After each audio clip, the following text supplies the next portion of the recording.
ನಮಸ್ತೆ ಎಲ್ಲರಿಗೂ. ನಿಮ್ಮೆಲ್ಲರನ್ನು ಸುಸಿಸ್ ಕಿಚನ್ಗೆ ಸ್ವಾಗತ ಮಾಡಿಕೊಂಡು ನಾನು ಸಂಕ್ರಾಂತಿ ಹಬ್ಬದ 2 ತರದ ಪೊಂಗಲನ್ನು ಮಾಡಿ ತೋರಿಸ್ತಾ ಇದ್ದೀನಿ. ಬನ್ನಿ ಹೇಗೆ ಮಾಡೋದು ನೋಡೋಣ. ನೋಡಿ, ಅದ್ಭುತ ರುಚಿಯ ಸಿಹಿ ಮತ್ತೆ ಖಾರ ಪೊಂಗಲ್ 10 ನಿಮಿಷದಲ್ಲೆಲ್ಲ ರೆಡಿ ಮಾಡ್ಕೋಬಹುದು.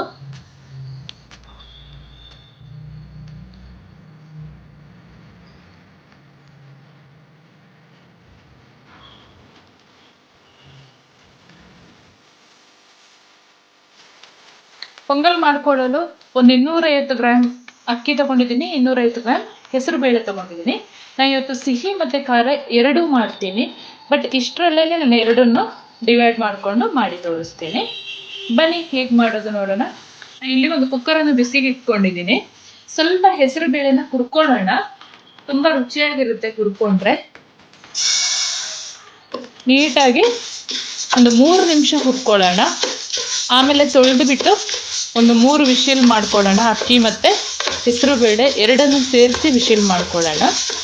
ತುಂಬ ಸೂಪರ್ ಆಗಿರುತ್ತೆ. ನೀವು ಹಬ್ಬದಲ್ಲೇ ಮಾಡಬೇಕು ಅಂತ ಏನಿಲ್ಲ, ಪೊಂಗಲನ್ನು ನಿಮಗೆ ಬೇಕಾಗುತ್ತೆ ಬ್ರೇಕ್ಫಾಸ್ಟಿಗೆ, ಆವಾಗ ನೀವು ಮಾಡ್ಕೋಬೋದು. ತುಂಬ ಸೂಪರ್ ಆಗಿರುತ್ತೆ. ಜಾಸ್ತಿ ಏನು ಹುರ್ಕೊಳ್ಳೋದು ಬೇಕಾಗಿಲ್ಲ, ಒಂದು 3 ನಿಮಿಷ ಈ ಹೆಸರು ಬೇಳೆ ಹುರ್ಕೊಂಡ್ರೆ ಆಯಿತು.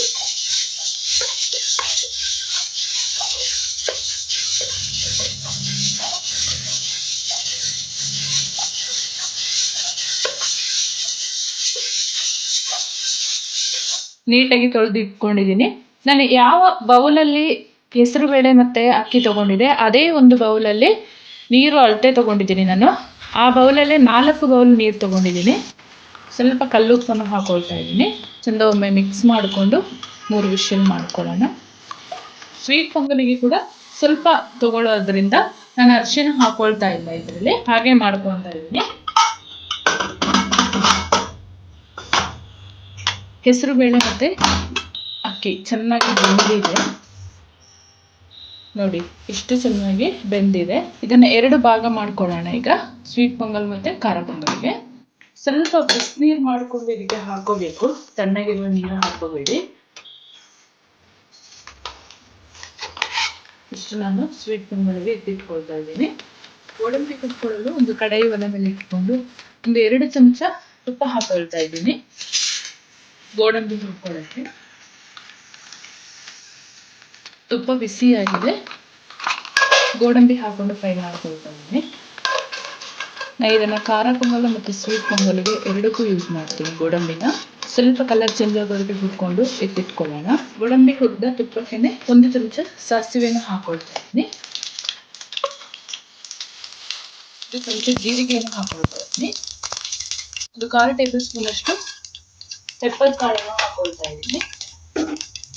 8 ಹಸಿಮೆಣಸಿನಕಾಯಿಯನ್ನು ಈ ಥರ ಸೀಳಿ ಇಟ್ಕೊಂಡಿದ್ದೀನಿ ಖಾರಕ್ಕೆ, ಅದನ್ನು ಹಾಕೊಂಡು ಫ್ರೈ ಮಾಡ್ಕೊಳ್ತೀನಿ. ಸ್ವಲ್ಪ ಇಂಗನ್ನು ಹಾಕೊಳ್ತಾ ಇದ್ದೀನಿ. ಇಂಗು ಸ್ವಲ್ಪ ಜಾಸ್ತಿ ಹಾಕೊಳ್ಳಿ, ತುಂಬ ಚೆನ್ನಾಗಿರುತ್ತೆ ಪೊಂಗಲಲ್ಲಿ. ಕರಿಬೇವು ಸೊಪ್ಪನ್ನು ಹಾಕೊಳ್ತಾ ಇದ್ದೀನಿ. ಹೆಸರು ಬೇಳೆ ಮತ್ತು ಅನ್ನನ ಹಾಕೊಳ್ತಾ ಇದ್ದೀನಿ. ತೀರಾ ಗಟ್ಟಿಯೂ ಬೇಡ, ತೀರಾ ತೆಳ್ಳಗೆನೂ ಬೇಡ. 1 ಚಮಚ ಅರಿಶಿನ ಪೌಡ್ರನ್ನು ಹಾಕೊಳ್ತೀನಿ. ರುಚಿಗೆ ತಕ್ಕಷ್ಟು ಕಲ್ಲುಪ್ಪನ್ನು ಹಾಕೊಳ್ತಾ ಇದ್ದೀನಿ. ಚೆಂದ ಮಿಕ್ಸ್ ಮಾಡ್ಕೊಳ್ಳೋಣ.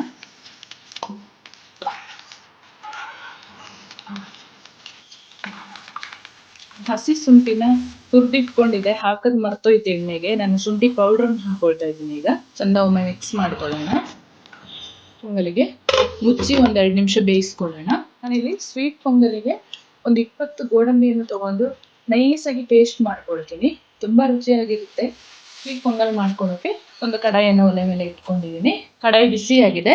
ಹೆಸರು ಬೇಳೆ ಅನ್ನದ ಮಿಕ್ಸರನ್ನು ಹಾಕೊಳ್ತೀನಿ. ನಾನು ಸ್ವಲ್ಪ ನೀರನ್ನು ಹಾಕೊಳ್ತೀನಿ. ನಾನು ಸ್ವಲ್ಪ ಬಿಸಿನೀರನ್ನೇ ಯೂಸ್ ಮಾಡ್ತಾ ಇದ್ದೀನಿ. ಕುಟ್ಟಿ ಇಟ್ಕೊಂಡ ಬೆಲ್ಲನ ಕೂಡ ಇದಕ್ಕೆ ಸೇರಿಸ್ಕೊಳ್ತೀನಿ. ನಾನು ಚೆಂದ ಮಿಕ್ಸ್ ಮಾಡಿಕೊಂಡು ಬೆಲ್ಲ ಕರಗಿಸ್ಕೊಳ್ಳೋಣ. ಇದು ಬೇಗ ಕರಗುತ್ತೆ ನಾನು ಸಣ್ಣದಾಗಿ ಕುಟ್ಟಿರೋದ್ರಿಂದ. ಫೈನಲ್ ಆಗಿ ಬೆಲ್ಲ ಎಲ್ಲ ಕರಗಿ ಒಂದು ಹದದಲ್ಲಿ ಕುದೀತಾ ಇದೆ. ಇವಾಗ ನಾನು ಗೋಡಂಬಿ ರುಬ್ಬಿ ಇಟ್ಕೊಂಡಿದ್ನಲ್ಲ, ಅದನ್ನು ಸೇರಿಸ್ಕೊಳ್ತಾ ಇದ್ದೀನಿ.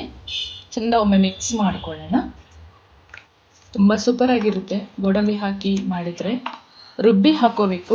ಇವಾಗ ನಾನು 1/4 ಟೇಬಲ್ ಸ್ಪೂನ್ ಅಷ್ಟು ಶುಂಠಿ ಪೌಡ್ರನ್ನು ಹಾಕೊಳ್ತಾ ಇದ್ದೀನಿ. ಇನ್ನು 4 ಒಳ್ಳೆಮೆಣಸು ಕಾಳನ್ನು ಹಾಕೊಂಡು ಚೆಂದ ಮಿಕ್ಸ್ ಮಾಡ್ಕೊಳ್ತೀನಿ.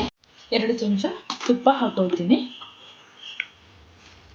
ಚಂದ ಒಮ್ಮೆ ಮಿಕ್ಸ್ ಮಾಡ್ಕೊಳ್ಳೋಣ. ಸಿಹಿ ಪೊಂಗಲ್ ರೆಡಿ ಆಯ್ತು. ಹುರಿದಿಟ್ಕೊಂಡ ಗೋಡಂಬಿಯನ್ನು ಪೊಂಗಲ್ ತಲೆ ಮೇಲೆ ಹಾಕೊಂಡು ಸ್ಟವ್ ಆಫ್ ಮಾಡ್ಕೊಳ್ಳೋಣ. ಸಂಕ್ರಾಂತಿ ಹಬ್ಬಕ್ಕೆ ಸಿಹಿ ಮತ್ತೆ ಖಾರ ಪೊಂಗಲ್ ಎರಡೂ ರೆಡಿ ಮಾಡ್ಕೊಂಡಿದ್ದೀನಿ. ಸರ್ವ್ ಮಾಡ್ಕೊಳ್ಳೋಣ ಈಗ. ತುಂಬಾ ಸೂಪರ್ ಆಗಿರುತ್ತೆ. ನಾನು ಬೇಯಿಸ್ಕೊಂಡು ಆದಮೇಲೆ 10 ನಿಮಿಷದಲ್ಲಿ ಎರಡೂ ಪೊಂಗಲನ್ನು ಮಾಡ್ಕೊಂಡಿದ್ದೀನಿ.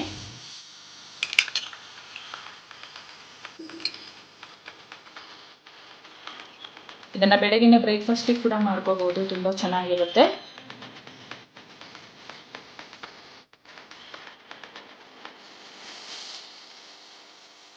ಸೂಪರ್ ಆದ ಖಾರ ಮತ್ತು ಸಿಹಿ ಪೊಂಗಲನ್ನು ನೀವು ನಿಮ್ಮ ಮನೇಲಿ ಒಂದ್ಸರಿ ಟ್ರೈ ಮಾಡಿ.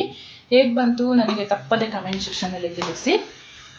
ನೋಡಿ, ಅದ್ಭುತ ರುಚಿಯ ಸಿಹಿ ಮತ್ತು ಖಾರ ಪೊಂಗಲ್ 10 ನಿಮಿಷದಲ್ಲೆಲ್ಲ ರೆಡಿ ಮಾಡ್ಕೋಬಹುದು.